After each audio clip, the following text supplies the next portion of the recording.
नमस्कार दोस्तों, स्वागत है आप सभी लोगों का बायोमित्रा मनी जाने यूट्यूब चैनल पर। आज की क्लास में जो टॉपिक रहने वाला है वो है मानव रोग, ह्यूमन डिजीज। ठीक है, इस क्लास में अपन 25 से 30 कुछ बीमारियां पढ़ने वाले हैं। उस बीमारियों के अंदर कौन कौन से रोग कारक हैं, उनकी रोकथाम के लिए क्या किया जाना चाहिए, उनके लिए कौन सा टेस्ट है, उनके बारे में कोई विशेष टिप्पणी है, तो वो सारी चीज़ें अपन आज की इस क्लास में कवर करेंगे। ठीक है, और साथ ही साथ जो है वो अपन लास्ट में एक छोटा सा हमारा और टॉपिक इसमें लगता है, एंटीजन और एंटीबॉडी क्या होती है, तो उसके बारे में भी अपन लास्ट में 5-10 मिनट डिस्कस कर लेंगे। ठीक है, तो शुरुआत में जो मेजर पार्ट रहेगा इस चैप्टर में अपन डिस्कस करेंगे मानव रोग जितने भी हैं कंप्लीट। मैंने आपको पहले भी बताया 25 से 30 प्रकार की जो बीमारियां हैं कॉमनली जो एग्जाम में आती हैं वही अपन पढ़ेंगे। और आप बिल्कुल बिंदास रहें, जो मैं आपको यहाँ पे बीमारियां लिखाऊंगा उससे बाहर एक भी रोग आपको क्वेश्चन पेपर में नहीं दिखेगा। सिंपल सी बात है। ठीक है, इससे एक सवाल आना फिक्स है, कंफर्म, ये आप मान सकते हैं। अब वो सवाल जो है इसके पैटर्न फिक्स होते हैं, निश्चित सवाल बनते हैं 4-5 तरीके के। या तो आपको वो रोग का नाम देकर के उसका रोग कारक पूछ लेगा, या कोई जो है वो डिजीज का नाम देकर के उसका टेस्ट पूछ लेगा कि इसके लिए कौन सा टेस्ट होता है, या फिर 3-4 रोग इधर दे दिए और इधर जो रोग कारक के नाम दे दिए और उसको मिलान करना है। तो ये कुछ फिक्स क्वेश्चन होते हैं, इसमें रटे रटाई वही चीजें होती हैं। आप बस इतना सा रखना है कि इसमें कुछ भी नहीं करना, जो चीजें मैं बता रहा हूँ वो याद रख लेना, क्योंकि इसमें ऐसा कोई भी क्वेश्चन नहीं आएगा कि जिसमें आपको अपना दिमाग लगाना पड़ेगा या सोचना पड़ेगा। नहीं, बस काम इतना सा है कि अगर आप याद कर लोगे जो जितनी चीजें मैं बता रहा हूँ आपका काम हो जाएगा। एक सवाल मिनिमम, 2 सवाल भी आ सकते हैं। ठीक है, तो बस इतना सा काम आपको करना है। शुरू करते हैं अपन। सबसे पहले अपन क्या पढ़ेंगे, सबसे पहले अपन जो मानव रोग हैं इसको 2 कैटेगरी में कैटेगराइज करेंगे, यानी कि 2 भागों में डिवाइड करेंगे। कैसे? मानव रोग जो है एक तो होते हैं जन्म से पहले, जिसको अपन कहते हैं जन्मजात रोग होते हैं, है ना। इंग्लिश में एक टर्म आती है कॉन्जेनाइटल। कॉन्जेनाइटल या जन्मजात रोग क्या होते हैं? ऐसे रोग जो जन्म से पहले ही हो जाते हैं। और ये क्यों होते हैं? गुणसूत्रीय विकार की वजह से, क्रोमोसोमल डिसऑर्डर की वजह से हो जाते हैं। यानी कि जो गुणसूत्रों की संख्या है, गुणसूत्रों के समूह हैं, उनकी संख्या में परिवर्तन अगर हो जाता है, कम हो जाते हैं, ज्यादा हो जाते हैं, कुछ भी परिवर्तन अगर हो जाता है तो वो उसको अपन गुणसूत्रीय विकार नाम दे देते हैं। और गुणसूत्रीय विकार की वजह से जन्मजात बीमारियां होती है। ठीक है, दूसरा हम पढ़ेंगे एक्वायर्ड। एक्वायर्ड मतलब उपार्जित या अर्जित रोग, जो हमने अर्जित नाम से ये पता चलता है कि हमने प्राप्त किए।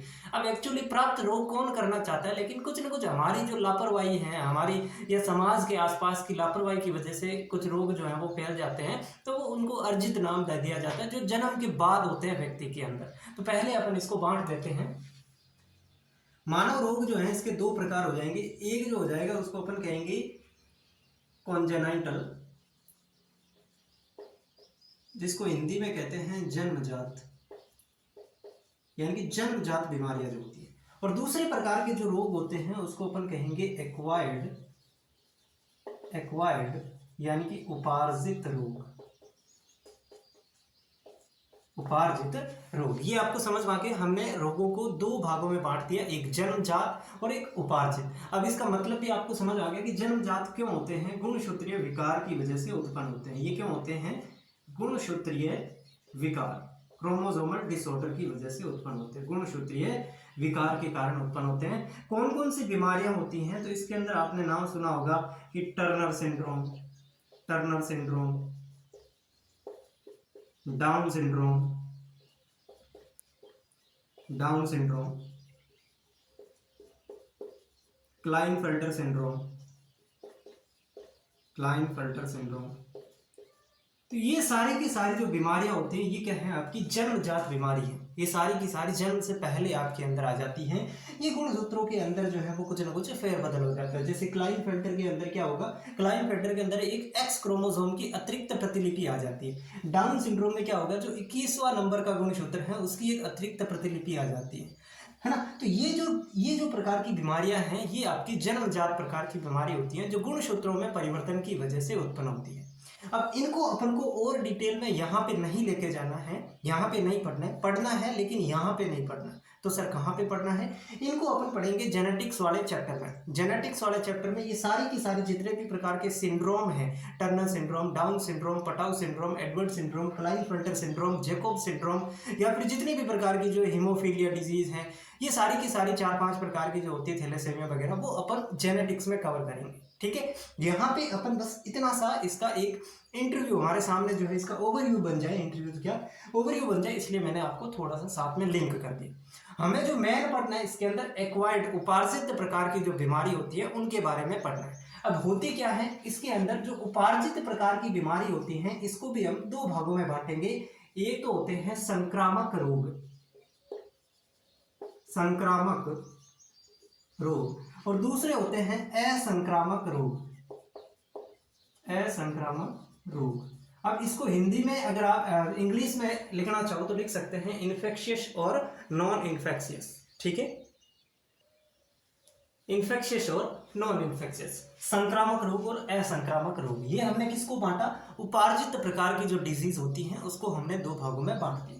अब ध्यान से सुनो, संक्रामक रोग का मतलब क्या होता है, ये एक व्यक्ति से दूसरे व्यक्ति में ट्रांसफर हो जाती है। ये जो प्रकार की बीमारी होती हैं ये एक व्यक्ति से दूसरे व्यक्ति में, एक व्यक्ति से दूसरे व्यक्ति में ट्रांसफर हो जाती है। ट्रांसफर का मतलब समझते हैं, स्थानांतरित हो जाती है, ट्रांसफर हो जाती है।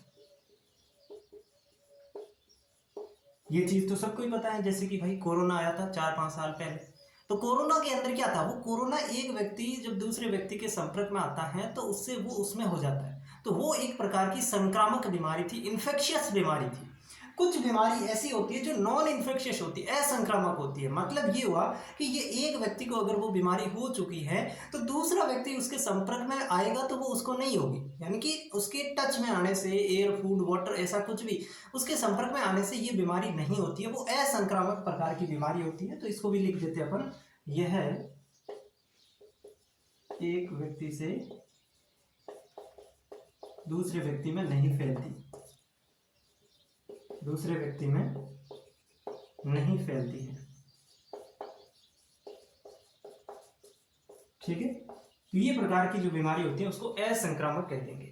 अब असंक्रामक कौन सी बीमारी है, मान लो किसी को कैंसर हो चुका है, तो अब क्या जिस व्यक्ति को कैंसर हो गया आपने उसको, आप टच में आ गए या फिर आपने उसके साथ खाना खा लिया, तो क्या वो कैंसर आपको भी हो जाएगा? बिल्कुल नहीं, है ना, कैंसर नहीं हो पाएगा। लेकिन अगर कोरोना हो गया या फिर कोई भी और प्रकार की जो डिजीज होगी, चाहे कुछ भी हो, टीबी वगैरह हो, जो भी कोलेरा वगैरह, तो वो सारी जो बीमारी होती है उसके अंदर क्या होता है, अगर आप उसके संपर्क में आते हैं तो वो आपको हो जाती है। तो ये होती है असंक्रामक। ये कौन कौन सी बीमारी हो जाएगी, जैसे कि मैं आपको बात करूं कि न्यूनता,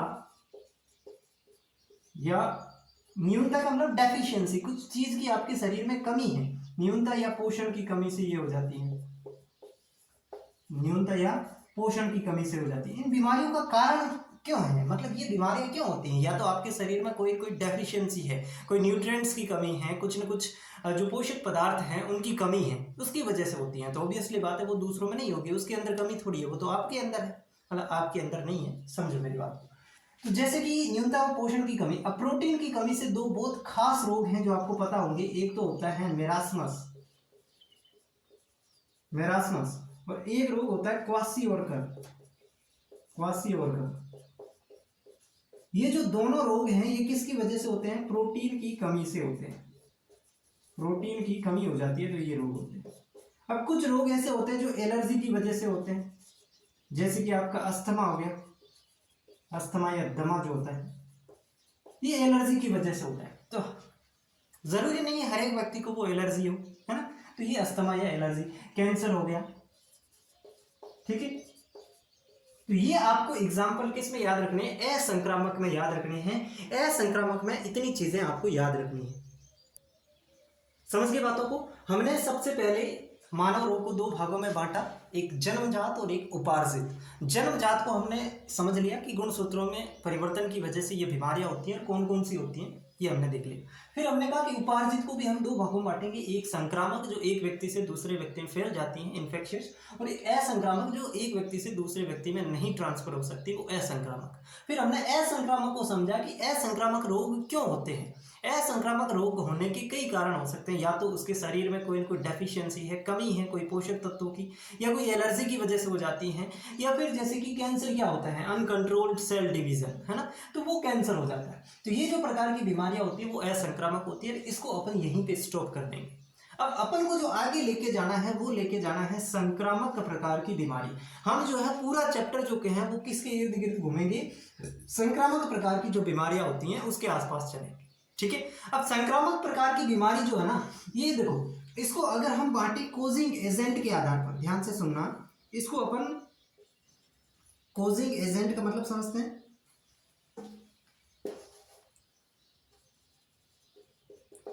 कोजिंग एजेंट के आधार पर, कोजिंग एजेंट का मतलब होता है कि वो बीमारी फैला कौन रहा है।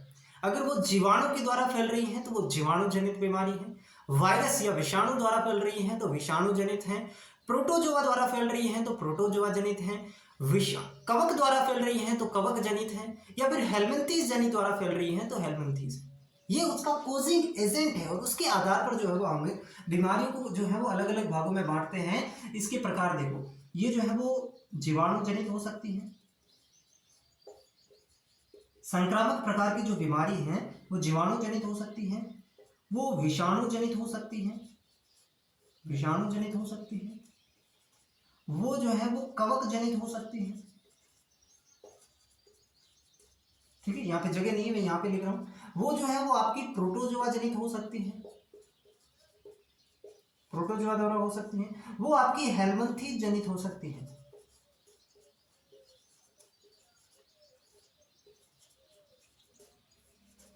समझ रहे हैं? तो कोजिंग एजेंट के आधार पर संक्रामक बीमारियों को हमने 5 भागों में बांट दिया कि जीवाणु द्वारा हो रही है तो जीवाणु जनित, विषाणु जनित, कवक जनित, प्रोटोजोआ जनित और हेलमिंथी जनित। बताओ ये चीजें आपको समझ में आई?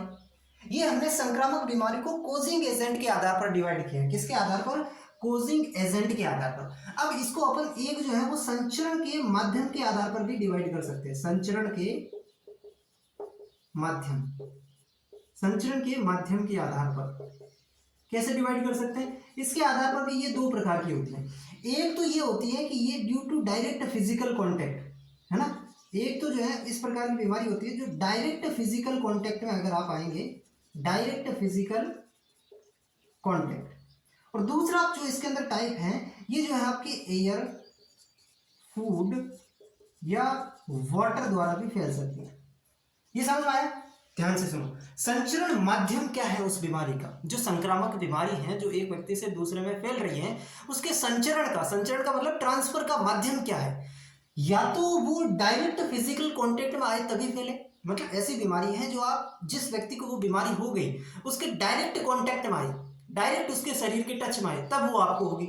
दूसरा टाइप ये हो सकता है कि जरूरी नहीं आप उसके डायरेक्ट कांटेक्ट में आए, उसने सांस छोड़ा, हवा में सांस गया और उसके अंदर वो बैक्टीरिया, वो वायरस भी चला गया और वो कहीं ना कहीं आपके जो है वो सांस में आपने अंदर इनहेल कर लिया, है ना। तो यहाँ पे जो है ये एयर के द्वारा, फूड के द्वारा, भोजन के माध्यम से भी फैल सकती है, वाटर पानी के द्वारा भी फैल सकती है। तो अगर ये इससे भी ज्यादा खतरनाक है, ये तो डायरेक्ट फिजिकल कांटेक्ट में आएंगे तभी फैलेगी, लेकिन ये हवा, पानी, भोजन किसी के माध्यम से फैल सकती है। तो ये 2 प्रकार है संचरण के माध्यम के आधार पर। ठीक है, समझ गए? ये पूरा चार्ट आपको समझना था।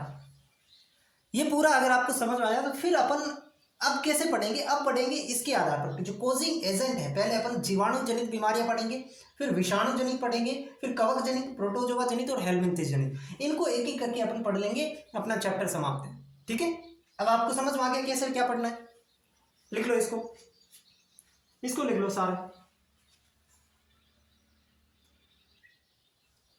चलो अब अपन एक एक करके पढ़ेंगे। सबसे पहले अपन पढ़ेंगे जीवाणु जनित बीमारियां। ठीक है, सबसे पहले हमारा जो टॉपिक रहेगा वो हम पढ़ेंगे जीवाणु जनित बीमारियां। आराम से पढ़ेंगे एक एक करके, कोई गड़बड़ी नहीं है। ठीक है, ऐसे आराम से तो क्या है, अपन बहुत कम समय में बहुत ज्यादा मैटर कवर कर रहे हैं, ये आपको पता है। सबसे पहले जीवाणु जनित बीमारियां, जीवाणु जनित रोग। बीमारियां थोड़ा लिखने में बड़ा होता है, अपन रोग लिख देते हैं, है ना। पहले हम पढ़ेंगे जीवाणु जनित रोग। अब जीवाणु जनित कई प्रकार की बीमारियां, 7 से 10 बीमारियां हैं। अपन स्टार्ट करते हैं। सबसे पहले जो बीमारी होती है उसका नाम है टिटेनस। टिटेनस अब देखो टिटेनस, शुरू करते टिटेनस के बारे में। 3-4 बातें हैं। सबसे पहले टिटेनस होता किससे है? आप कहेंगे जीवाणु द्वारा, वो तो ऊपर लिखा है, सही, सबको पता है, जीवाणु द्वारा तो होता ही है। जीवाणु का नाम क्या है? उस पर्टिकुलर जीवाणु का नाम वो है क्लोस्ट्रीडियम टिटेनी। Clostridium tetani. तो जीवाणु का नाम जो है वो रोग कारक का नाम आपसे पूछ ले, टिटेनस के अंदर रोग कारक का नाम क्या है? क्लोस्ट्रीडियम, क्लोस्ट्रीडियम, क्लोस्ट्रीडियम टिटेनी, ये इस रोग कारक का नाम है। ये आपको याद रखना है, मस्ट। ठीक है। दूसरी बात, ये जो टिटेनस होता है इसका एक दूसरा नाम है, उसको अपन कहते हैं लोकजो, लोकजो डिजीज, ये इसी का नाम है।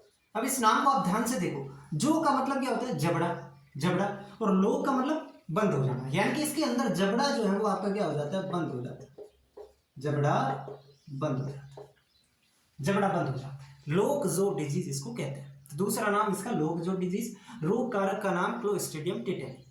ठीक। तीसरी जो चीज इसमें आपको ध्यान रखनी है कि इससे इफेक्ट कहां पे आता है, यानी कि आपके शरीर में ये कहां पे इफेक्ट करता है?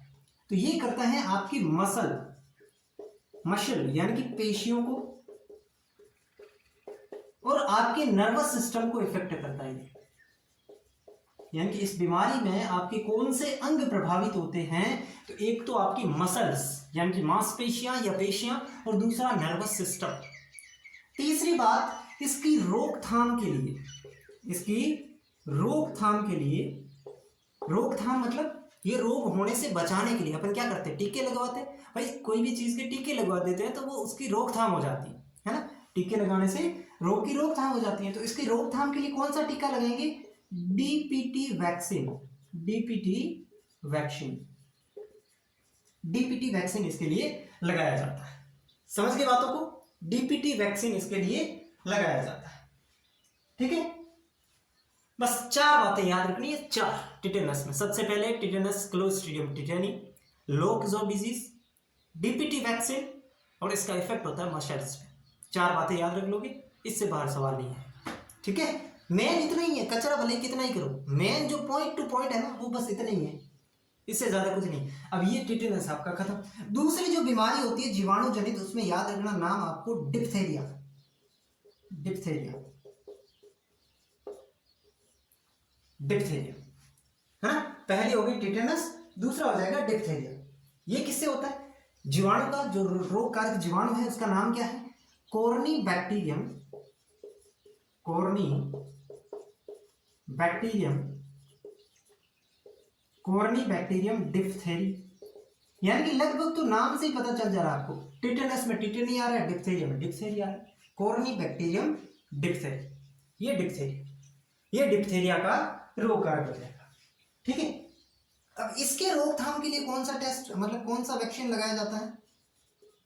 इसके रोकथाम के लिए जो वैक्सीन लगाया जाता है, जो इसमें लगाया, डीपीटी वैक्सीन, डीपीटी वैक्सीन। यानी कि टिटेनस में भी डीपीटी वैक्सीन और डिप्थेरिया में भी डीपीटी वैक्सीन। याद कैसे रखोगे? डीपीटी को ध्यान से देखो, डीपीटी नाम है, पहले आ रहा है डी, तो डी से डिप्थेरिया और टी से टिटेनस।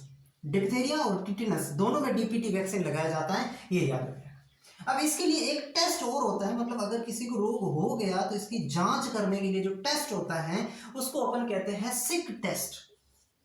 क्या कहते हैं? सिक टेस्ट। इसका टेस्ट होता है सिक टेस्ट। जैसे कि एड्स के लिए एलाइजा टेस्ट होता है, उसी प्रकार डिप्थेरिया की जांच के लिए सिक टेस्ट होता है। ठीक है। और इसका इफेक्ट किस पे आता है? इसका इफेक्ट किस पे आता है? मतलब कौन सा शरीर का अंग जो है वो डिप्थेरिया के अंदर प्रभावित होता है? वो होती है आपकी ट्रेकिया। ट्रेकिया, ट्रेकिया का मतलब समझते हो? श्वास नली, श्वास नली, ये प्रभावित होती है इसमें। ठीक है। लिखो इनको, एक ही करके अपन ऐसे ही पढ़ेंगे। जो मेन पॉइंट है वही मैं बताऊंगा आपको, कुछ भी कचरा याद नहीं रखना, कुछ भी, बस इतना बता रहा हूं, आराम से याद भी हो जाएगा और सवाल तो 100% हो जाएगा, वो मेरे ऊपर है। ठीक है। सवाल करवाना एग्जाम में मेरे ऊपर है, तुम तो बस जितना मैं बताऊं उसको याद कर लो। ठीक है। लिखो इनको,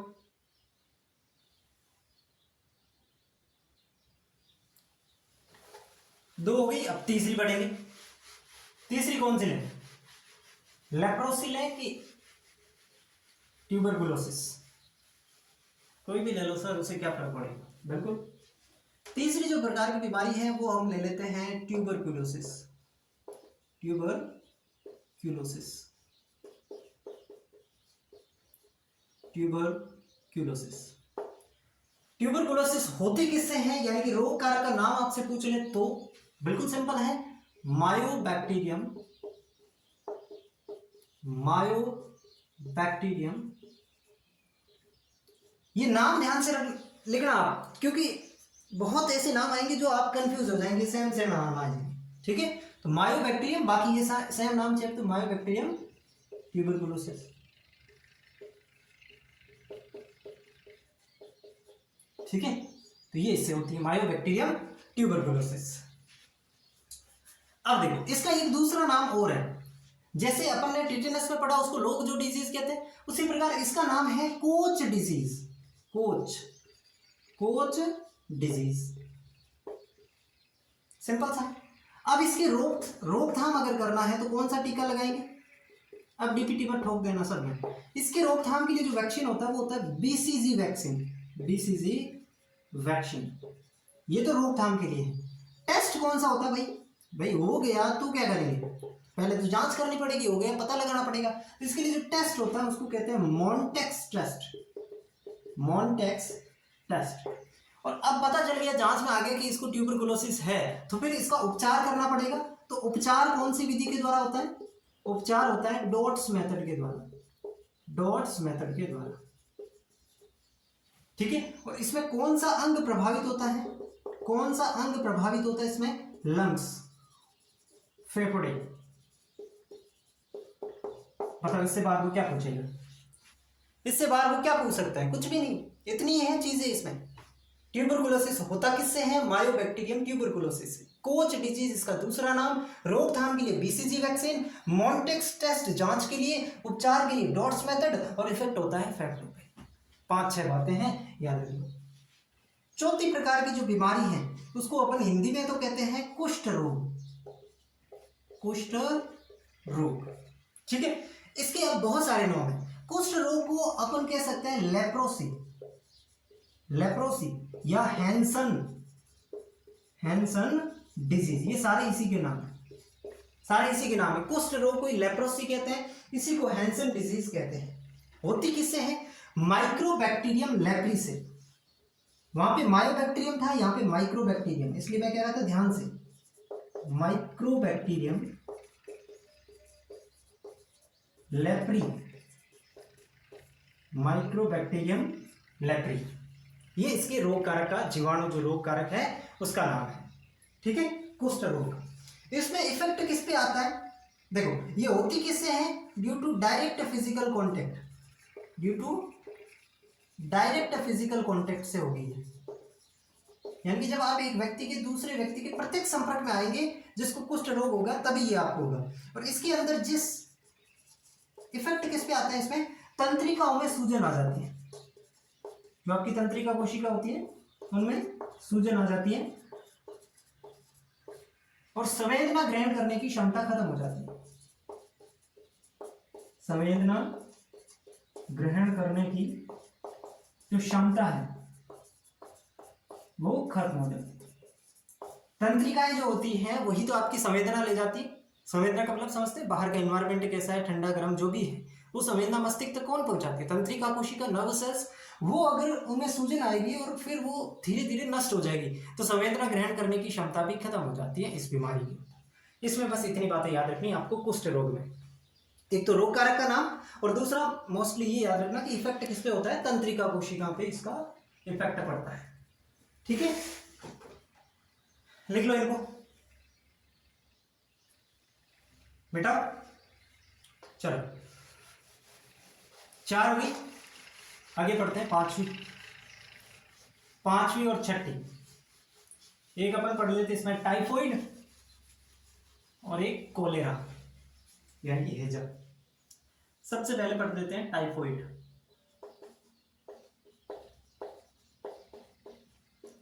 टाइफॉइड टाइफॉइड को ही आंतरिक ज्वर कहा जाता है। आंतरिक ज्वर, ज्वर का मतलब बुखार, ये आंतों का बुखार है।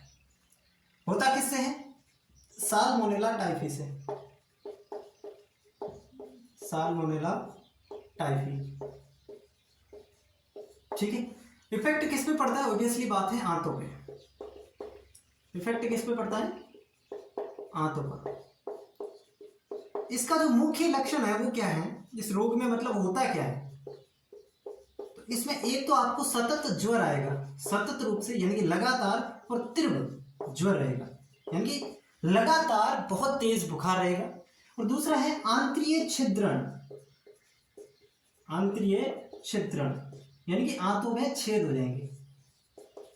आंतरिक छिद्रण, ये इसके मुख्य लक्षण है। सतत रूप से तीव्र ज्वर और आंतरिक छिद्रण, ठीक है, ये इसके मुख्य लक्षण है। अब इसके लिए एक टेस्ट होता है और वो बहुत फेमस टेस्ट है, कई बार एग्जाम में आ चुका है, विडाल टेस्ट, विडाल परीक्षण। विडाल परीक्षण या विडाल टेस्ट, ये इसका टेस्ट है, विडाल परीक्षण। टाइफॉइड, साल्मोनेला टाइफी से इफेक्ट पड़ता है आंतों पे, यानी कि आंतरिक छिद्रण हो जाते हैं, लगातार बुखार रहता है, और इसके टेस्ट जो है उसको कहते हैं विडाल टेस्ट। टाइफॉइड का विडाल टेस्ट। छठी जो बीमारी है वो हो जाएगी कोलेरा। हेजा, जिसको अपन हिंदी में कहते हैं हेजा, या कोलेरा, होती किससे है? विब्रियो कोलेरी से।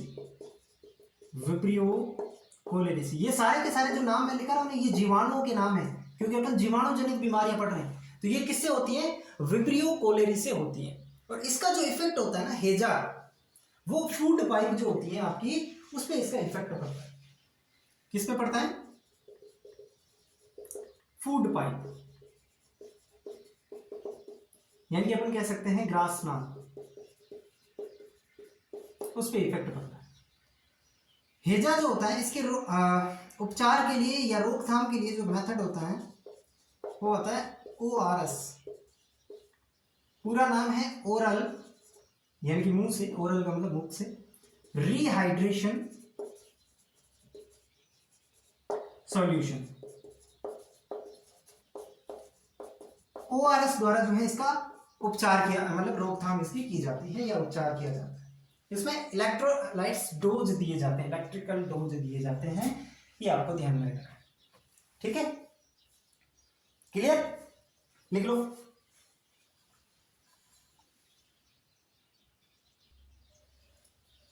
चलो, अब अगली जो जीवाणु जनित बीमारी है उसका नाम है प्लेग।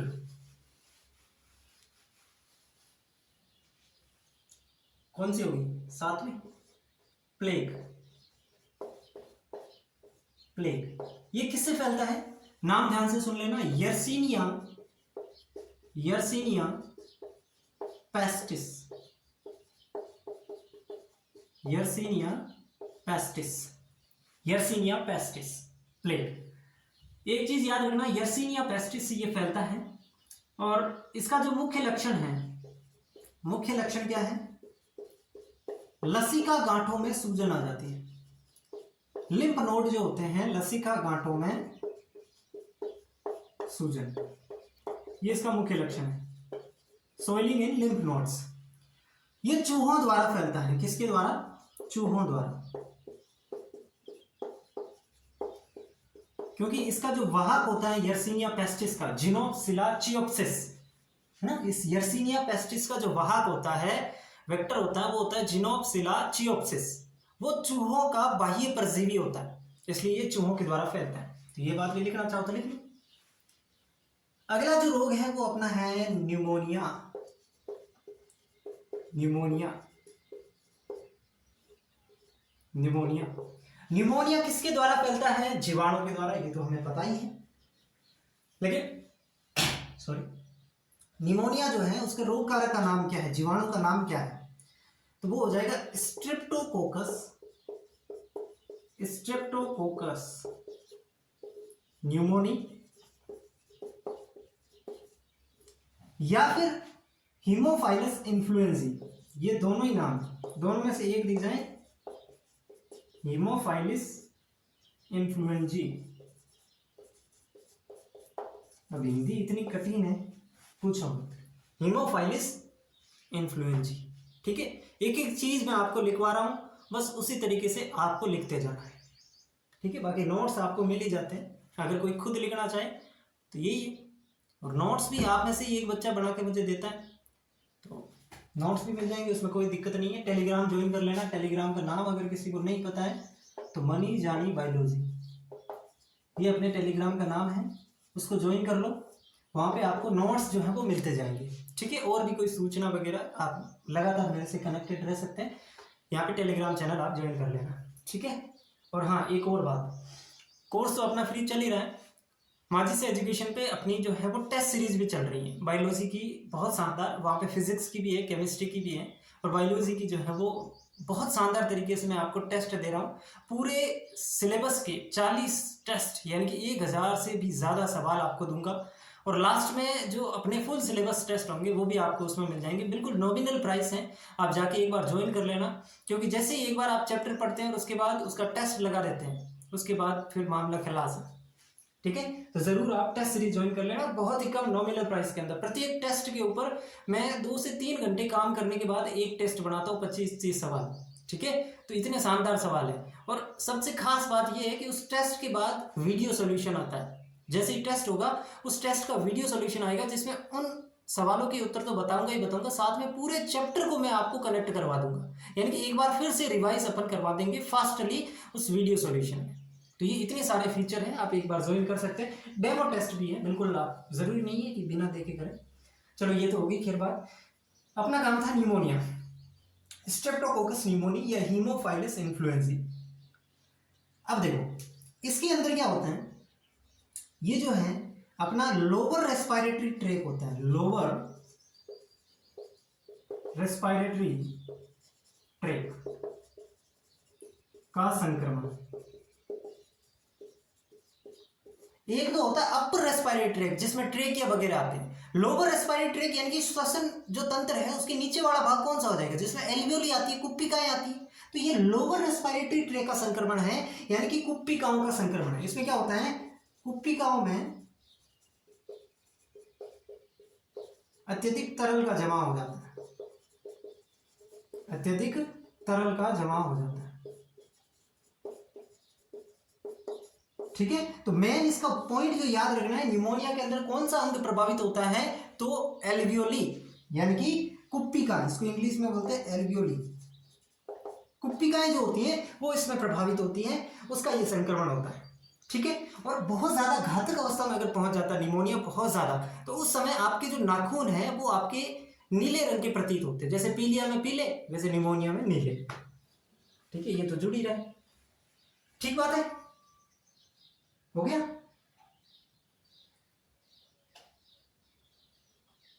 बस ये याद रखना था, और क्या रखोगे, लिख लो, इनको लिख लो।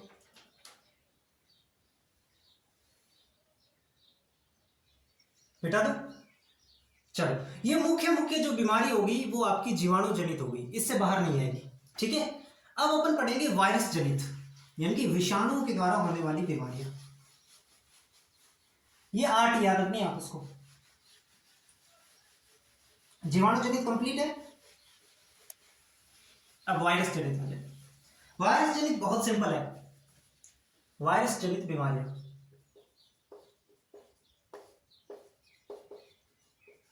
वायरस जनित रोग, देखो सबसे पहले इसके अंदर एक नाम आता है Japanese encephalitis. Japanese encephalitis, Japanese encephalitis. अब इसमें 2 चीजें याद रखनी, एक तो उस रोग कारक का नाम यानी कि कोजिंग एजेंट का नाम, और एक वाहक का नाम, वेक्टर कौन सा है उसके, ठीक है। तो इसके अंदर जो रोग कारक है यानी कि जो कोजिंग एजेंट है, कोजिंग एजेंट, उसका तो बस इसी नाम में से निकालेंगे अपन। जापानीज एनसेफेलिटिस है तो इसका जो कोजिंग एजेंट हो जाएगा वो हो जाएगा एनसेफेलिटिस, एनसेफेलिटिस वायरस। बस याद कुछ नहीं करना, नाम से ही निकालेंगे, एनसेफेलिटिस वायरस। इसके अंदर एक होता है वाहक, वाहक यानी कि वेक्टर, ये आपको ध्यान में रखना है। इसके अंदर वाहक जो है वो कौन सा हो जाएगा, फीमेल क्यूलेक्स, फीमेल क्यूलेक्स मच्छर या मॉस्किटो। ठीक है, मॉस्किटो की स्पेलिंग गलत हो सकती है लेकिन कोई बात नहीं। मॉस्किटो का मतलब होता है मच्छर, मच्छर लिखना है, मादा क्यूलेक्स मच्छर लिखना हो, मादा क्यूलेक्स मच्छर। ठीक है, तो ये दो चीजें इसमें याद रखनी, एक तो कोजिंग एजेंट एनसेफेलाइटिस वायरस और वाहक इसमें फीमेल क्यूलेक्स मॉस्किटो। ठीक है, चल दूसरी जो प्रकार की बीमारी होती है जिसको अपन कहते हैं डेंगू, और डेंगू का दूसरा नाम है हड्डी तोड़ बुखार, भयंकर हड्डी तोड़ बुखार है ना, ये दूसरा नाम है। कभी कभी ऐसा बुखार आता है कि भयंकर बुखार है ना, तो वो हड्डी तोड़ उसको बुखार कहते हैं, ये डेंगू होता है। डेंगू किससे होता है, ये होता है अरबो वायरस से, अरबो वायरस। डेंगू किससे होता है, अरबो वायरस से। ठीक है, और इसके अंदर जो होती है वाहक जो होती है वो होती है फीमेल, वाहक क्या हो जाएगी, फीमेल एडिस इजिप्टाई, ये मैं हिंदी में लिख रहा हूं आपके लिए, इजिप्टाई मच्छर। ठीक है, फीमेल एडिस इजिप्टाई मच्छर, ये इसका वाहक हो जाएगा। रोग कारण पूछे तो अरबो वायरस, वाहक पूछे तब आपको लिखना है फीमेल एडिस इजिप्टाई मच्छर। अब एक चीज आपने सोची होगी कि वाहक जो भी आ रहा है उसमें फीमेल अपन लगा रहे हैं, क्यों भाई, मच्छर जो है वो केवल फीमेल ही वाहक का काम कर रही है। क्यों, क्योंकि अपन को जो काटती है ना वो फीमेल ही होती है, खून जो चूसती है ना वो फीमेल ही होती है। इसको अदरवाइज ना ले, ये एक रियल चीज है कि जो मच्छर में जो अपन को काटता है वो फीमेल होती है। ऐसा क्यों भाई, मेल क्यों नहीं काटता, क्योंकि फीमेल जो है उसको जो है उसके अंदर जो है क्या होते हैं, जो वाहक जो होते हैं ये उसके अंदर रहते हैं, तो पोषक तत्व भी किसको चाहिए, फीमेल को चाहिए, है ना, तो इसलिए फीमेल जो है वो। ठीक है, ये डेंगू हो गया। अब इसके अंदर होता क्या है डेंगू में, इसका मुख्य लक्षण आपसे पूछ ले कि डेंगू में क्या आता है, तो एक तो तेज बुखार तो आता है, ये तो पता ही है, लेकिन इसमें प्लेटलेट्स जो होते हैं, प्लेटलेट्स की संख्या, प्लेटलेट्स की जो संख्या होती है बहुत ज्यादा घट जाती है, संख्या अत्यधिक घट जाती है, ये इसकी विशेष बात है। मुझे नहीं लगता ये किसी को पता नहीं है कि प्लेटलेट्स क्या होते हैं डेंगू में, ये सारी चीजें अपन को पता है क्योंकि डेंगू एक मतलब कॉमन बीमारी बन चुकी है, लगभग आसपास आपने देखा होगा। प्लेटलेट्स उसके अंदर बहुत ज्यादा गिर जाते हैं, होता किससे, अरबो वायरस से, और वाहक इसमें फीमेल एडिस इजिप्टाई मॉस्किटो। ठीक है, अगला अपन का हो जाएगा चिकनगुनिया। चिकनगुनिया ये भी वायरस द्वारा होता है, चिकनगुनिया। अब चिकनगुनिया का वायरस का नाम तो वही है, चिकनगुनिया वायरस, चिकनगुनिया वायरस, या कभी कभी दूसरा नाम आ जाता है टेंगो वायरस, टेंगो वायरस। ये याद रखना, ये तो याद ही रहेगा, चिकनगुनिया में चिकनगुनिया वायरस याद रखना आपको, टेंगो वायरस। और इसके अंदर वाग पूछ ले तो वाग वही है जो ऊपर लिखा हुआ है, फीमेल यानी मादा एडिस इजिप्टाई मच्छर। ठीक है, मादा एडिस इजिप्टाई मच्छर, यही हो जाएगा। चिकनगुनिया में क्या होता है, बोन जॉइंट जो होते हैं उसमें सूजन आ जाती है, बोन जॉइंट्स में सूजन और दर्द होता है, ये इसका मुख्य लक्षण, ये इसका क्या है, मुख्य लक्षण है चिकनगुनिया का। बोन जॉइंट्स जो होते हैं, हड्डियां जहां पे जुड़ती हैं वहां पे बहुत ज्यादा दर्द होता है और उसके अंदर सोइलिंग हो जाती है। तो ये वायरस जनित 3 रोग मैंने आपको बताए, अभी तो और हैं लेकिन पहले इनको याद रखो। मुख्यतः जो चीजें 2 ही याद रखनी, एक तो उसका जो कोजिंग एजेंट है यानी कि कौन सा वायरस उसको फैलाता है, और दूसरा उसका वाहक कौन सा है, वेक्टर कौन सा है। 2 ये बातें तो कॉमन है वायरस जनित बीमारी में। तीसरा अगर कुछ उसका अलग कैरेक्टर है, जैसे कि प्लेटलेट्स में क्या कहते हैं, डेंगू में प्लेटलेट्स की संख्या कम हो जाती है, चिकनगुनिया में क्या होता है, बोन जॉइंट्स में सूजन आ जाता है। तो ये कुछ 1-2 अलग बातें होगी तो वो भी मैं आपको साथ साथ कवर करवाऊंगा, लेकिन मुख्यतः यही बात है। ठीक है, लिखो इनको, लिख लिया। चल अब देखो 3 रोग अपन ने पढ़ लिए। वायरस जनित सबसे सिंपल है, कुछ भी नहीं, बहुत आसान है, बस लगभग तो कोजिंग एजेंट का नाम जो बीमारी में ही आ जाता है, और जो वहां के उनके लगभग सेम ही नाम है। अब 2-3 आगे में फीमेल एडिस इजिप्टाई मॉस्किटो ही चलेंगे, 2 में तो लिख दिए, अब 2 में और यही आएंगे, तो वार भी लगभग सेम आ रहे हैं, तो 4 हो गए ना। चौथा नंबर हो जाएगा आपका येलो फीवर, पित्त जबर जिसे अपन कहते हैं, पित्त जबर, येलो फीवर। होता किससे है? वही yellow fever virus, yellow fever virus. और वाग पूछ ले तो वाग कोई अलग नहीं है, वही मादा एडिस इजिप्टाई मच्छर, सेम जो अभी तक अपन लिखते आ रहे थे वही। ठीक है, अगला हो जाएगा जीका, जीका, जीका रोग। जीका रोग किससे फैलता है? जीका वायरस से। बस, जीका रोग किससे फैलेगा? जीका वायरस से। वहां क्या हो जाएगा? ऊपर लिखा वही तो हो जाएगा, बार बार क्या लिखवा रहे, वाह ऊपर वाला साइन, तुम साइन मत लिख लेना, ये लिखना मादा एडिस इजिप्टाई मच्छर। ठीक है, अब इसकी एक विशेष बात है कि जीका रोग के अंदर जो जीका वायरस होता है ना, इसके पास प्लेसेंटल बैरियर जो होता है, प्लेसेंटल बैरियर को पार करने की क्षमता होती है, प्लेसेंटल बैरियर को पार करने की क्षमता होती है। ये इसके पास तो कुछ विशेष लक्षण है जीका वायरस का, प्लेसेंटल बैरियर को पार करने की क्षमता किसमें होती है? Zika virus. ठीक है, चलो ये हो गया जीका रोग। उसके बाद हो जाएगा एबोला रोग, एबोला। एबोला रोग किससे होगा? एबोला वायरस से। ये इसका कोजिंग एजेंट है, एबोला वायरस। ठीक है, इसका वेक्टर क्या होता है? तो इसका वेक्टर जो होता है ना वो, अब ये नहीं है, बार बार ये मत टिकाना, इसका वेक्टर होता है चमगादड़, बेट। चमगादड़ देखी किसी ने? मैंने तो बहुत देखी है। ठीक है, चलो ये इसके अंदर 2 बातें याद रख लो, ये 2 बातें इसमें याद रख लो। एक और लिख लो, दिख रहा है ना आपको नीचे, मीजल्स, खसरा, खसरा या मीजल्स, ये किससे होता है?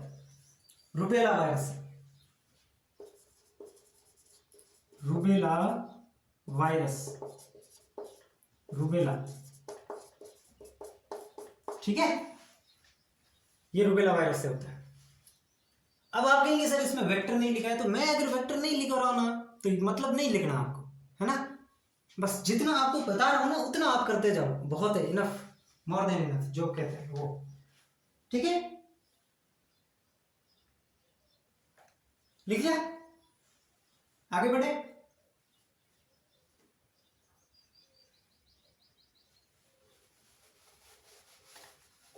सात होगी,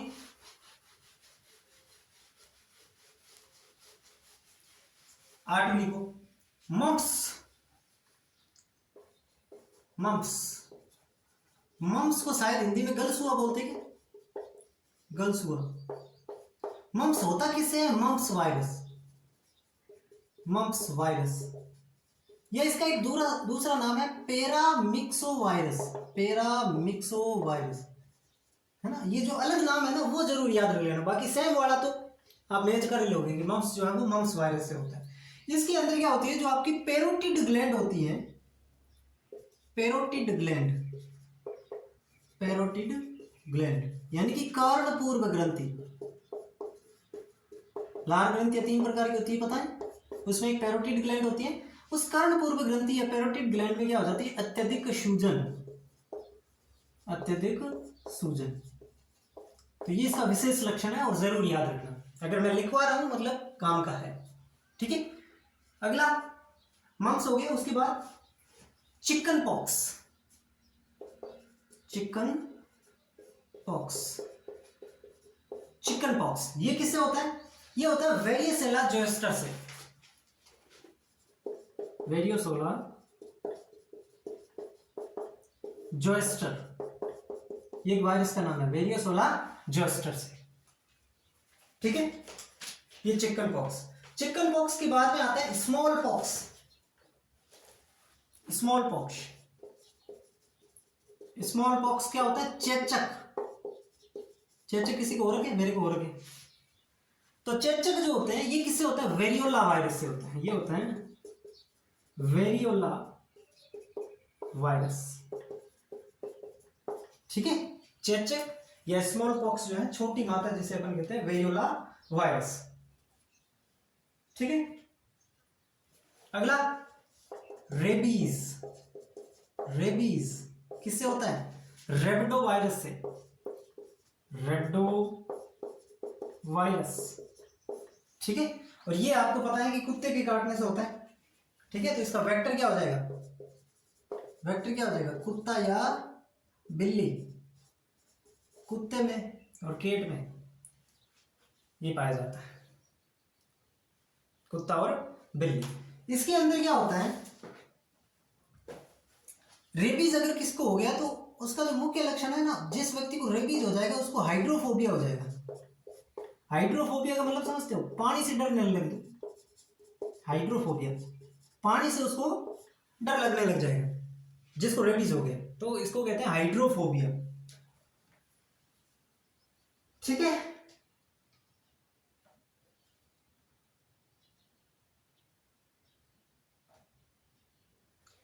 फिर एक बात आता है पोलियो। पोलियो किससे होता है? Entero virus. एंटेरो वायरस, है ना। मुख्यतः इसमें वायरस के नाम आपको याद रखने तो हो गए लगभग। तो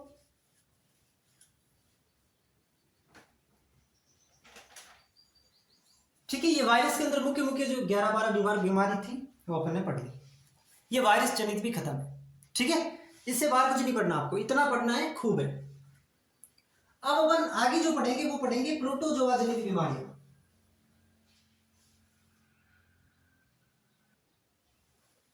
अब अपन कौन सी पढ़ेंगे?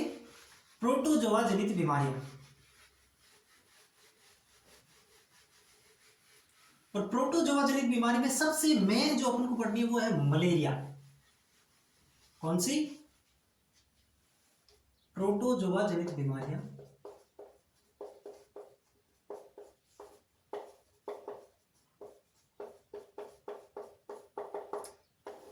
सबसे मुख्य इसमें आपको पढ़ना है मलेरिया। क्या पढ़ना है? मलेरिया। अब देखो मलेरिया किससे होता है? मलेरिया किससे होता है? तो प्लाज्मोडियम स्पीसीज है। प्लाज्मोडियम, प्लाज्मोडियम स्पीसीज, यानी कि प्लाज्मोडियम की जो जातियां होती है उससे होता है स्पीसीज। वाहक क्या होता है? ये भी आपको पता है, मादा एनाफिलीज मच्छर। मादा एनाफिलीज मच्छर, ठीक है। ये बातें तो अपन को पता ही है, लेकिन मेन जो है वो इसके अंदर आपको ये याद रखना है, यहां पे जो प्लाज्मोडियम है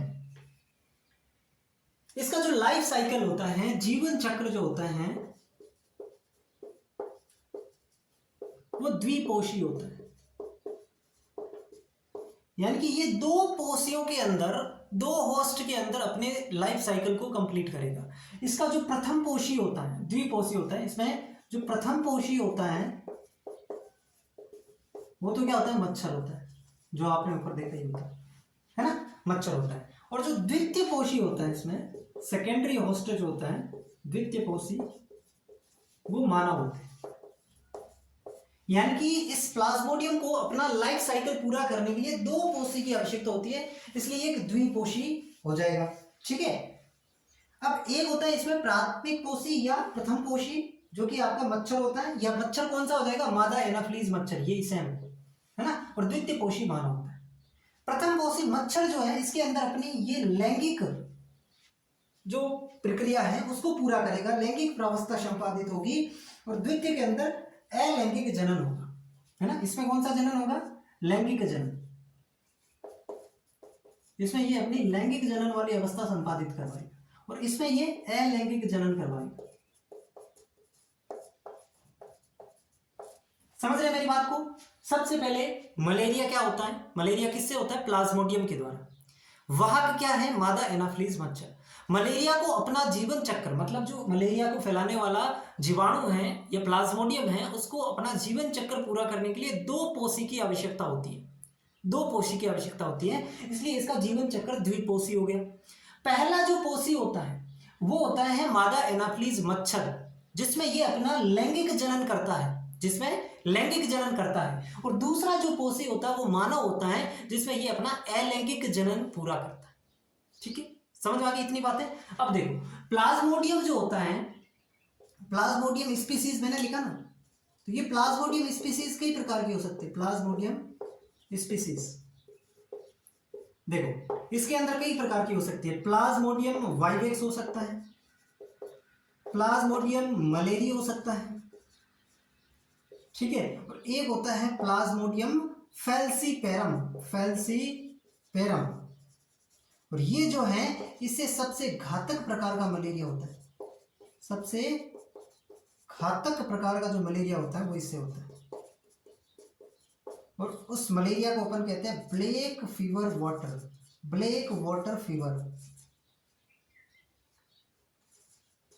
ये एग्जाम, आरएस के एग्जाम में ये सवाल पूछा गया था कि सबसे घातक प्रकार का जो मलेरिया होता है, जिसको अपन मैलिग्नेंट मलेरिया भी कह सकते हैं। क्या कह सकते हैं? Malignant malaria. इसी को ब्लैक वाटर फीवर या मैलिग्नेंट मलेरिया। ये किससे होता है? प्लाज्मोडियम की कौन सी स्पीसीज से होता है? प्लाज्मोडियम फैल्सीपेरम से। तो ये खास करके याद रखना। बाकी प्लाज्मोडियम की स्पीसीज बहुत सारी होती है। Plasmodium vivax, Plasmodium malariae, Plasmodium oval, Plasmodium falciparum. Plasmodium falciparum की खास बात है कि ये सबसे घातक प्रकार का मलेरिया पैदा करती है। इसको जो, इससे जो मलेरिया होता है उसको मैलिग्नेंट मलेरिया यानी कि दुर्दम मलेरिया कहते हैं, ब्लैक वाटर फीवर कहते हैं। ठीक है, इतनी बात समझ आ गई? अब ये जो है वो अलग अलग प्रकार की जो है स्टेज बनाता है। इसके अंदर एक स्टेज बनती है हीमोजोइन प्रकार की, ठीक है, जो हेमोग्लोबिन के साथ जुड़ करके हीमोजोइन स्टेज बनाता है। मीरोसाइट स्टेज बनती है, ठीक है, अलग अलग प्रकार की स्टेज बनती है, वो उतना अपन को नहीं जाना, ठीक है।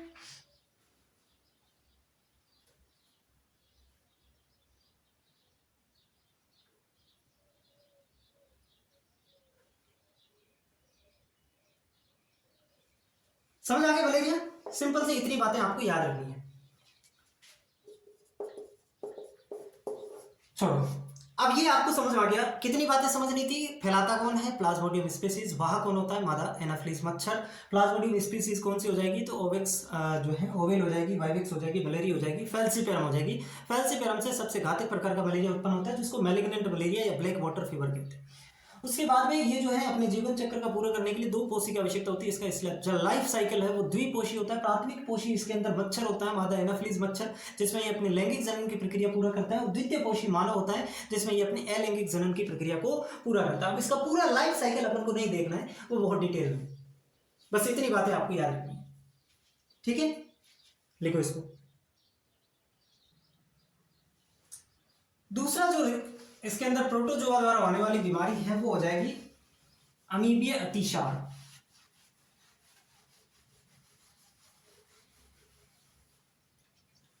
दूसरी बीमारी हो जाएगी अमीबीय अतिसार,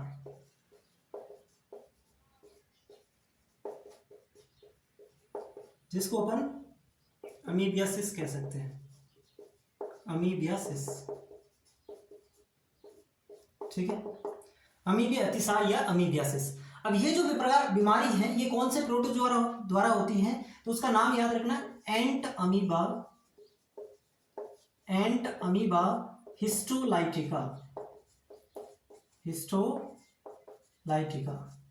एंट अमीबा हिस्टोलाइटिका, ये इससे होती है। और वहां क्या हो जाएगी? घरेलू मक्खियां जो आसपास मंडराती है, वही इसकी वाहक है, बच के रहना इनसे। घरेलू मक्खियां, ये इसका वाहक हो जाएगी, घरेलू मक्खियां। मेन आप याद रखना, एंट अमीबा हिस्टोलाइटिका। अमीबियासिस किससे होता है? एंट अमीबा हिस्टोलाइटिका। और वाहक घरेलू मक्खियां हो जाएगी। इसका जो जीवन चक्र होता है ये एक पौषध होता है, एक पौषध होता है। इसका लाइफ साइकिल जो होता है वो एक पौषध होता है, ये भी आप याद रख लेना, ठीक है। चलो, इसको पेचिस भी कहते हैं, ध्यान रख लेना। दूसरा नाम पेचिस भी इसी का नाम है, ठीक है, पैचिस। एक होता है इसमें ट्राइकोमोनियासिस। ट्राइकोमोनियासिस ये भी इसी से फैलते हैं, ट्राइकोमोनियासिस। ये भी प्रोटोजोआ द्वारा होता है, और प्रोटोजोआ का नाम क्या है? Trichomonas vaginalis. ट्राइकोमोनास वेजिनेलिस, ये इससे फैलता है, ट्राइकोमोनास वेजिनेलिस से, ट्राइकोमोनियासिस। हिंदी में शायद श्वेत प्रदर रोग कहते हैं इसको, ठीक है। एक होता है लीसमैनिया, जिसको कहते हैं डमडम फीवर। ये किससे होता है? लीसमैनिया डोनोमी से। लीसमैनिया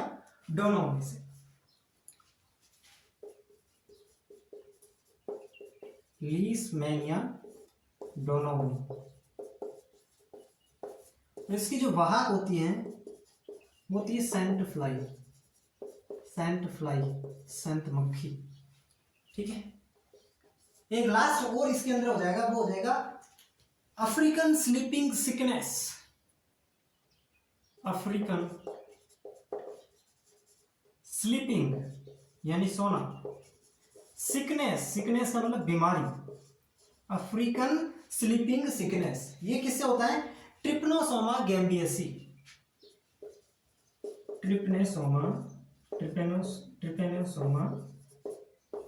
गैम्बियसी, ठीक है। ये किससे हो जाएगा? ट्रिपनोसोमा गैम्बियसी से, ठीक है। ये इसका हो जाएगा। इसके अंदर जो वेक्टर होता है, वाहक होता है, वो लिख ले लो सीसी फ्लाई। ये 5 बीमारियां हैं जो प्रोटोजोआ द्वारा होती है। पहले इसका स्क्रीनशॉट ले लो। 5 बीमारियां कौन कौन सी? सबसे पहले मलेरिया, उसके बाद अमीबियासिस, ट्राइकोमोनियासिस, लीसमैनिया और अफ्रीकन स्लीपिंग सिकनेस। 5 बीमारी आपको प्रोटोजोआ में याद रखनी। सवाल इनमें से आएगा 100% कंफर्म है। और ये इनके कुछ ना याद रखो तो 5 कौन सी बीमारियां प्रोटोजोआ द्वारा हो रही है और उन प्रोटोजोआ के नाम याद रख लेना। इतना काम जरूर कर लेना, ठीक है। लिख लो, फटाफट लिख लो इसको, मिटाओ इसको। चल अब देखो, हमने सबसे पहले जीवाणु जनित बीमारियां पढ़ी, उसके बाद वायरस जनित पढ़ी, उसके बाद प्रोटोजोआ द्वारा होने वाली बीमारियां पढ़ी। अब हम पढ़ेंगे हेलमिंथीज द्वारा होने वाली बीमारियां। हिंदी में तो इसको कहते हैं कृमि रोग, है ना, या हेलमिंथीज।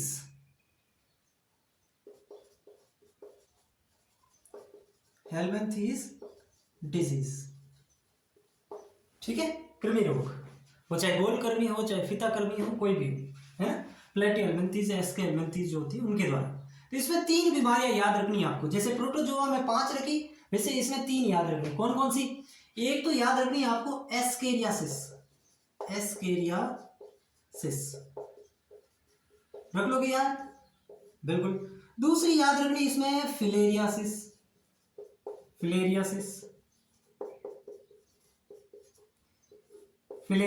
एस्केरियासिस, फिलेरियासिस, और तीसरी याद रखनी है आपको टीनियासिस।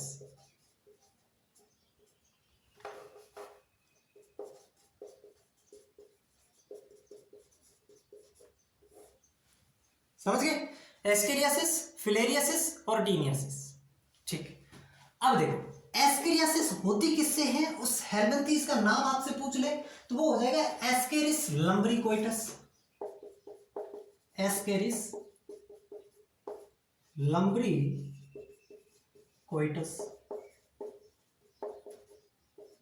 एस्केरियासिस या एस्केरिस लम्ब्रिकोइटस, ये इससे होती है।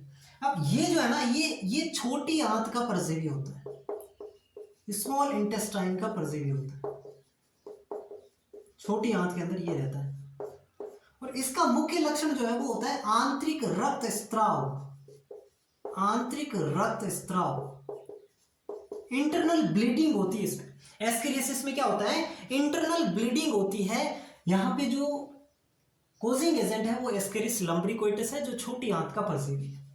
दूसरा जो रोग है वो फिलेरियासिस, इसी को अपन कहते हैं हाथी पांव रोग। क्यों कहते हैं? क्योंकि इसके अंदर जो पैर है वो आपका हाथी जैसा हो जाता है। हाथी का पैर कितना बड़ा होता है, वैसे ही आपने एनसीईआरटी में डायग्राम देखा होगा, तो उसके अंदर जो पैर है वो इतना बड़ा हो जाता है, इसलिए इसको हाथी पांव रोग कहते हैं। ये किससे होता है? तो ये होता है फिलेरिया कर्मी, जिसमें वुचेरिया, वुचेरिया नाम आपको पहले जरूर दिखेगा, वुचेरिया बैनक्रॉफ्टी या वुचेरिया मलेयाई, या तो वुचेरिया बैनक्रॉफ्टी या वुचेरिया मलेयाई, इससे ये होता है। और होता क्या है इसमें? पैर जो है उसका आकार बहुत बढ़ जाता है ना, यानी कि लसिका तंत्र का संक्रमण है ये, लसिका तंत्र का संक्रमण, लिम्फेटिक सिस्टम जो है उसमें इंफेक्शन होता है, लसिका तंत्र का संक्रमण। अब देखो टीनियासिस, टीनियासिस किससे होगा? Taenia solium, Taenia solium, Taenia solium. ये भी इस एस्केरिस लम्ब्रिकोइटिस की तरह छोटी आंत का परजीवी है। ये भी क्या है? छोटी आंत का परजीवी। ठीक है, तो ये याद रखना। मेन जो है इसके अंदर भी बस कि हेल्मंथीस द्वारा कौन से रोग होते हैं, तो तीनों नाम याद होना चाहिए, एस्केरियासिस, फिलेरियासिस और टीनियासिस।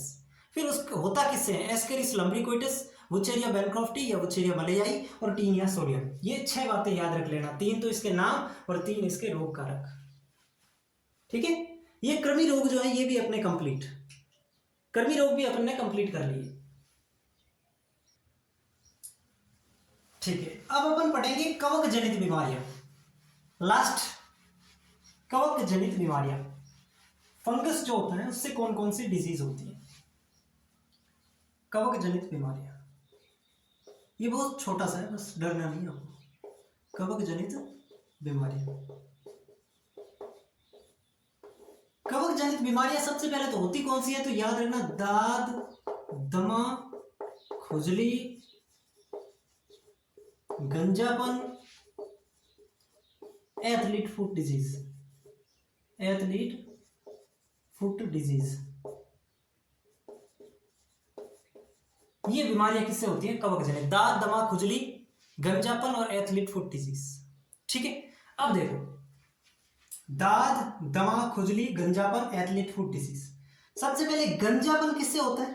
कौन सा कवक द्वारा होता है? तो उसका नाम याद रखना, tinea capitis, tinea capitis, tinea capitis.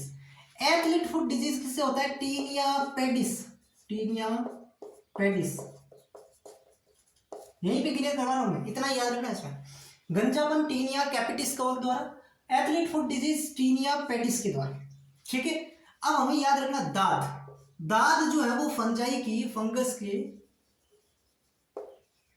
3 मुख्य वंश है, 3 स्पीसीज है, ये अपन मान सकते हैं 3 वंश है फंजाई के, 3 वंश। कौन कौन से? एक तो होता है एपिडर्मेटोफाइटोन, एपिडर्मेटोफाइटोन, एपिडर्मेटोफाइटोन। एक होता है माइक्रोस्पोरम, माइक्रोस्पोरम, एपिडर्मेटोफाइटोन, माइक्रोस्पोरम। और एक हो जाएगा आपका ट्राइकोफाइटोन, ट्राइकोफाइटोन। ये 3 मुख्य वंश हैं, ट्राइकोफाइटोन। ये 3 फंजाई के मुख्य वंश हैं जिससे आपकी दाद होती है। दाद सबने सुना होगा, खुजली, दाद वो एक ही चीज है ना। तो ये इसमें इतना सा याद रखना है आपको, फंजाई द्वारा जो बीमारी होती है, दाद, दमा, खुजली, गंजापन, एथलीट फुट डिजीज। गंजापन टीनिया कैपिटिस से, एथलीट फुट डिजीज यानी कि टीनिया पेडिस से, और दाद जो है वो फंजाई के 3 वंशों से संबंधित है, एपिडर्मेटोफाइटोन, माइक्रोस्पोरम और आपका ट्राइकोफाइटोन। ठीक है, तो ये आपसे पूछा जा सकता है, ये थोड़ा इंपॉर्टेंट है और ये भी इंपॉर्टेंट है। बस इसमें तो इतना ही लिखा है, इंपॉर्टेंट और इतना इंपॉर्टेंट क्या होता है। ठीक है, तो ये बीमारियां हमारी कंप्लीट हो गई, इसको लिखो। तो अब जितनी भी प्रकार की जो बीमारियां थी वो अपन ने कंप्लीट कर ली, चाहे प्रोटोजोआ हो, चाहे वायरस हो, चाहे जीवाणु हो, चाहे कवक हो, चाहे हेल्मंथीज। ठीक है, अब एक छोटा सा टॉपिक और बचा हुआ है कि एंटीजन और एंटीबॉडी क्या होते हैं, तो उनके बारे में अपन बेसिक इंफॉर्मेशन ले लेते हैं। ठीक है, लिख लिया? अब अपन क्या पढ़ लेते हैं, एंटीजन और एंटीबॉडी के बारे में, छोटा सा बस 5 मिनट का टॉपिक है। एंटीजन और एंटीबॉडी क्या होती है, ठीक है।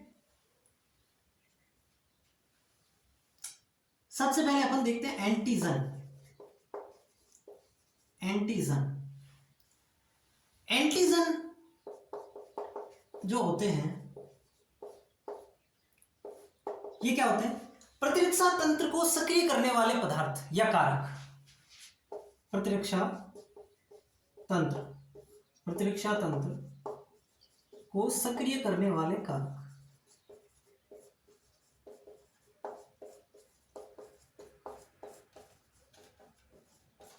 ठीक है, यानी कि आप सबको पता है हमारे शरीर में एक इम्यून सिस्टम होता है, प्रतिरक्षा प्रणाली होती है, उसको सक्रिय करना। प्रतिरक्षा प्रणाली क्या होती है, छोटे मोटे रोगों को वो हमारे शरीर में मारने का काम करती है ना।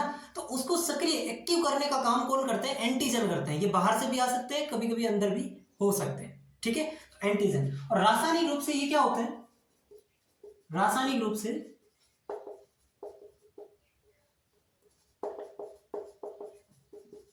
कार्बोहाइड्रेट, लिपिड या प्रोटीन हो सकते हैं।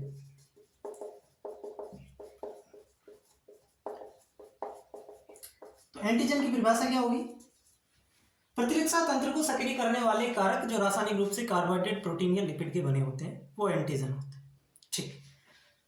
एंटीबॉडी क्या होती है, एंटीबॉडी एंटीबॉडी जो होती है ये हमेशा शरीर के अंदर होती है। एंटीबॉडी क्या होगी, हमेशा शरीर के अंदर होगी, ये हमेशा शरीर के अंदर बनते हैं।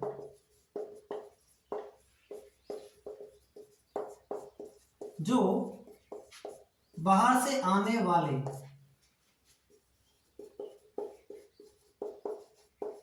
हानिकारक कारकों,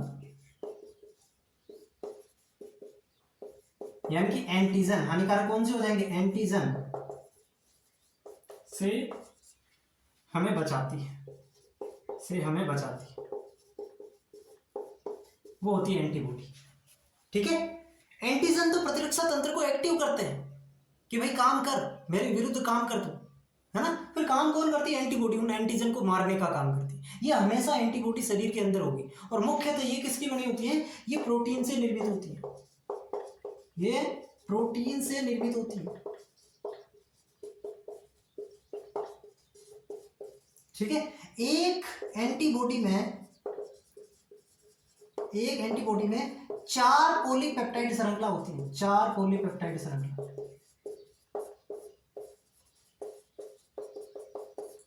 प्रेजेंट रहती है, ठीक है। तो ये सारी की सारी एंटीबॉडी के बारे में ध्यान रखना। अब एक होता है एग्लूटिनेशन। एग्लूटिनेशन क्या होता है, एग्लूटिनेशन क्या होता है, सिंपल सी एक है, reaction in between antigen and antibody. Reaction in between antigen और एंटीबॉडी, उसको कहते हैं एग्लूटिनेशन, उसको क्या कहते हैं, एग्लूटिनेशन, ठीक है। अब एंटीजन जो होता है ना, एक तो होता है एंटीजन और एक होता है एंटीबॉडी। एंटीबॉडी में एक भाग पाया जाता है जिसको अपन कहते हैं पैराटोप।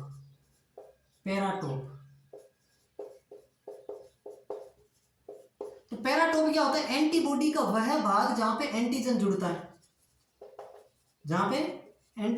है, वो हो जाएगा पैराटोप। और एंटीजन पे जो भाग पाया जाता है उसको कहते हैं एपिटोप। एपिटोप क्या होता है, एंटीजन का वह भाग जहां पे एंटीबॉडी जुड़ती है उसको एपिटोप कहते हैं, समझ गए। एंटीजन पे एपिटोप और एंटीबॉडी पे पैराटोप। परिभाषा सिंपल सी है, एपिटोप क्या होगा, एंटीजन का वह भाग जहां पे एंटीबॉडी आकर के जुड़ती है, और पैराटोप क्या होगा, एंटीबॉडी का भाग जहां पे एंटीजन आकर के जुड़ता है, ठीक है। तो ये कुछ मुख्य बातें थी। एग्लूटिनेशन क्या होता है, एंटीबॉडी हमेशा शरीर के अंदर होती है, प्रोटीन की बनी होती है, 4 पॉलीपेप्टाइड श्रृंखला होती है, और एंटीजन के विरुद्ध काम करती है, एंटीजन के अपोजिट काम करती है, उसको मारने का काम करती है, ठीक है। तो ये आपको ध्यान रखनी है। अब एक चीज हमें पढ़नी है कि ये जो एंटीबॉडी होती है ना, ये 5 प्रकार की होती है। पहले आप इसका स्क्रीनशॉट ले लो।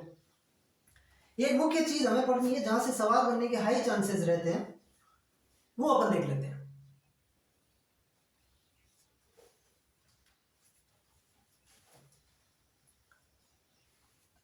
मिटा दो इसको। चलो अब हमें पढ़ना है कि एंटीबॉडी जो होती है ये 5 प्रकार की होती है। एंटीबॉडी कितनी प्रकार की होती है? 5 प्रकार की होती है। एंटीबॉडी 5 प्रकार की होती है।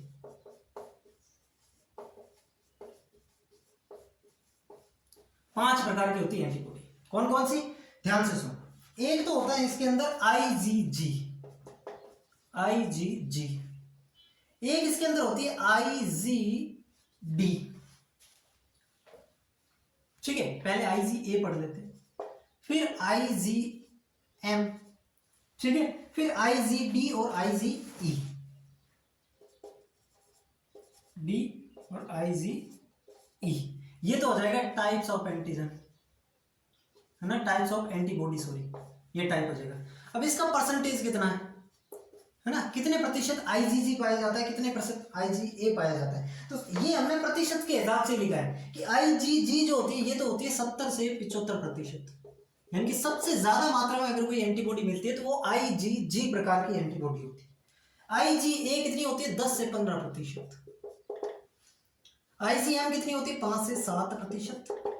आईजीडी कितनी होती है? 1 से 3%, और ये 1% से भी कम। ये तो इसका है परसेंटेज, अमाउंट कितना हो गया। 5 प्रकार की antibody, IgG, IgA, IgM, IgD और आईजीई, ये 5 प्रकार की एंटीबॉडी हमारे शरीर में पाई जाती है। परसेंटेज यानी कि सबसे ज्यादा कौन सी हो जाएगी? आईजीजी, कितना? 70 से 75। उसके बाद आईजीए हो जाएगा जो कि 10 से 15%। उसके बाद में जो आईजीएम है 5 से 7%, आईजीडी 1 से 3% और आईजीई 1% से भी कम। अब इसके अंदर अपन पढ़ेंगे रिमार्क्स, यानी कि टिप्पणी, इनके बारे में कुछ विशेष बातें। आपसे बहुत बार पूछा गया कि आईजीजी एंटीबॉडी कहां पे पाई जाती है, तो इसके अंदर ध्यान रखना है ये जो होती है कौन सी एंटीबॉडी है जिसके पास प्लेसेंटल बैरियर को पार करने की क्षमता होती है, आईजीजी, ये इसकी विशेष बात है। प्लेसेंटल बैरियर को पार करने की क्षमता होती है इसके पास। तो ये सीधा सवाल बनता है यहां से।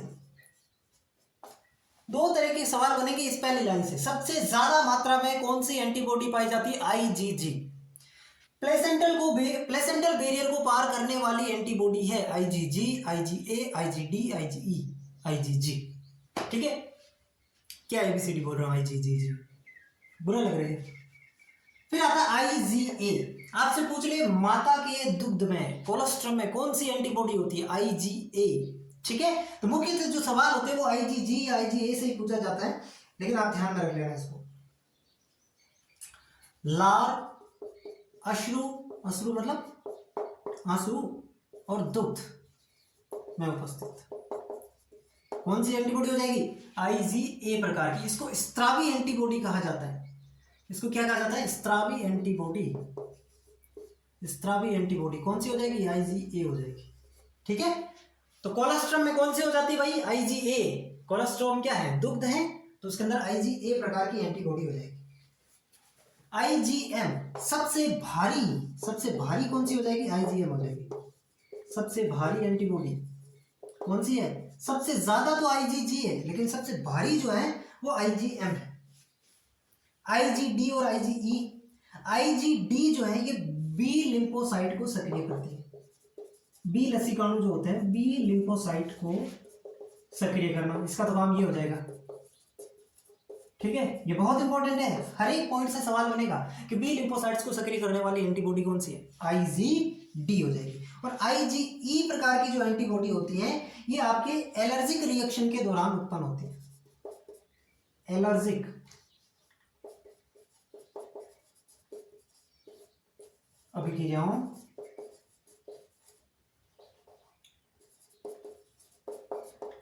अभिक्रियाओं के दौरान उत्पन्न होने वाली एंटीबॉडी कौन सी है? आईजीई। नाम में ही आ रहा है ई, तो एलर्जिक रिएक्शन। ठीक है, तो ये 5 प्रकार की एंटीबॉडी है जिनका विशेष काम क्या है वो मैंने आपको बता दिया। दिख रहा है? ले लो स्क्रीनशॉट ले लो। ठीक, आज की क्लास में अपन ने सबसे पहले जीवाणु जनित रोग, वायरस जनित रोग, प्रोटोजोआ जनित, हेलमिंथी जनित, कवक जनित, उसके बाद एंटीजन और एंटीबॉडी के बारे में जाना। कैसी लगी क्लास बता देना कमेंट सेक्शन में, और अगर अच्छी लगी है तो एक लाइक करके चैनल को सब्सक्राइब कर दो। जिन्होंने कर रखा है उनका बहुत बहुत धन्यवाद, और आगे से आगे क्लास को शेयर करिए ताकि जो विद्यार्थी ये चाहते हैं कि फ्री के अंदर उनको सारा कंटेंट मिल जाए और वो भी एक शानदार, तो ये क्लास उनके लिए है। बाकी आपको कोई भी डाउट इस क्लास में बचा हुआ है तो आपके लिए कमेंट हमेशा खुला रहता है, और मैं कोशिश करता हूँ हर कमेंट का अगर वो जेन्युइन है तो उसका उत्तर दूँ। ठीक है, धन्यवाद, मिलते हैं किसी अगली क्लास में।